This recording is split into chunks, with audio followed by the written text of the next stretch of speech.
Well, Alan, you went from minus 20 degrees in Colorado to now playing today, and this was a fair hit out in the heat for him.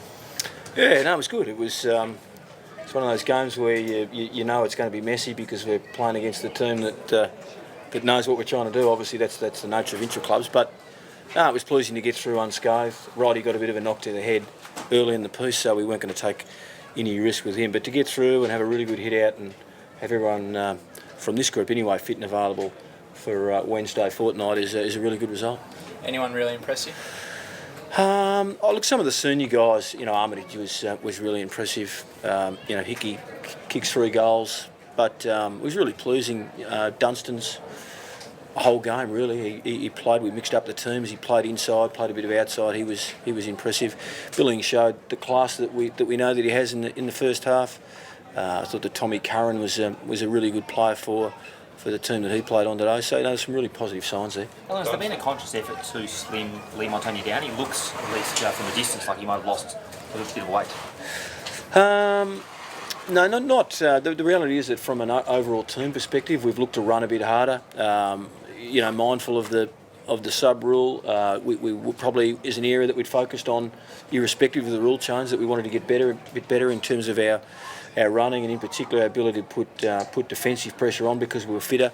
So no, he's in really good shape. He's had a fantastic pre-season. Don't think he's missed a session. The only sessions he's missed is when we've pulled him out. So he's certainly in really good shape. So does that take into account the rotations and then perhaps getting a little bit lean? I mean, it's a simple analysis, but is that the sort of the idea behind it? Well, it certainly will allow him to potentially stay out there for a little bit longer if need be. And we only have to drop, I think it's between 10 and 12 rotations. Depends a little bit on the team you pick, but no, we're not too far off the mark, so it's not going to be a really big issue for us. You mentioned Dunstan.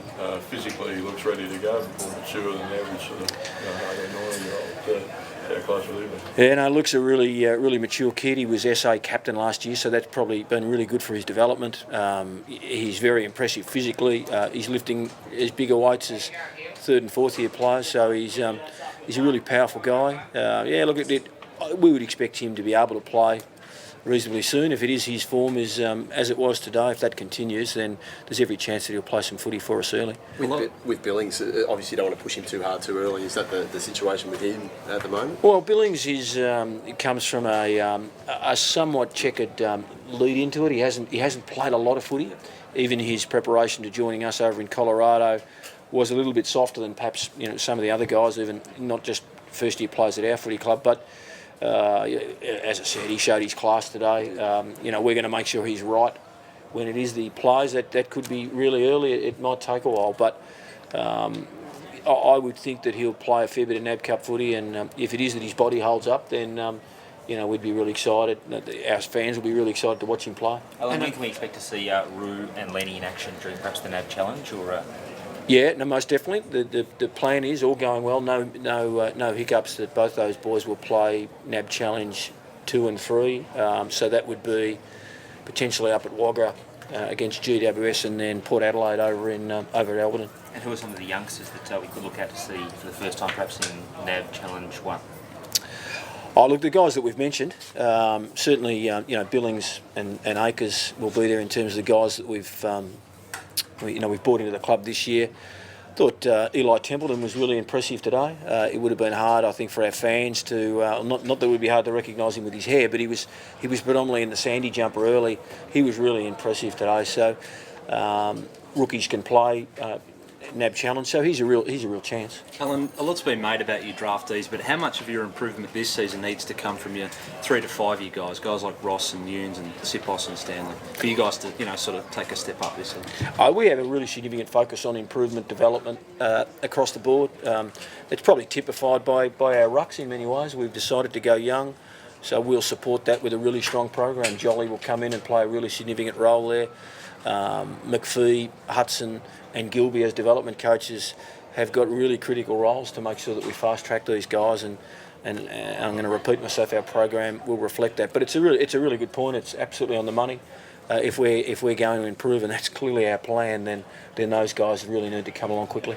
Paul Roos was spotted down at the far end there, behind the goals. Did you notice him, and what do you think of coming along?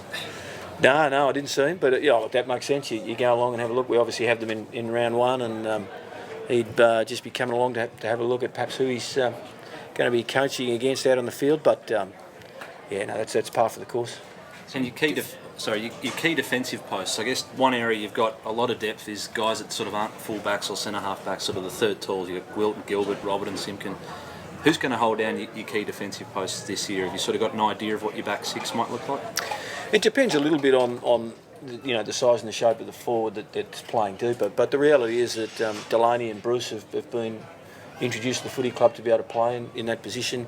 Fisher, not necessarily a fullback, but he's a big bloke. He's up and running again.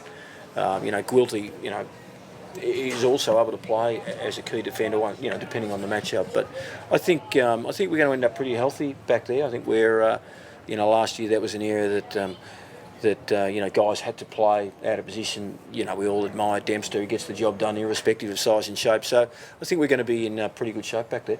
Your approach to the NAB challenge, is it important to get some wins on the board just to sell a message to the fans that things are heading in the right direction? Oh, look, there's no doubt that would be a real positive, but the reality is we're preparing. We'll use NAB Challenge to prepare for round one. We'll use NAB Challenge to continue to focus on the summer that we've had in terms of new coach, some new strategy, new defensive method, new offensive method, new focus around stoppage. So we'll use the NAB Challenge to continue to improve and grow with respect to all of those areas. We'll review our performance really strongly and use it as fantastic preparation for round one. Just at the AGM last night, Alan, I think Peter Summers mentioned that you had to cut some of the footy department spending. Does that come with some of its challenges, or have you got the sort of resources you need to compete this year? Yeah, no, anything I've asked for, I've been able to get. I mentioned before about Darren Jolly coming on board, Lindsay Gilby, David Teague from West Coast.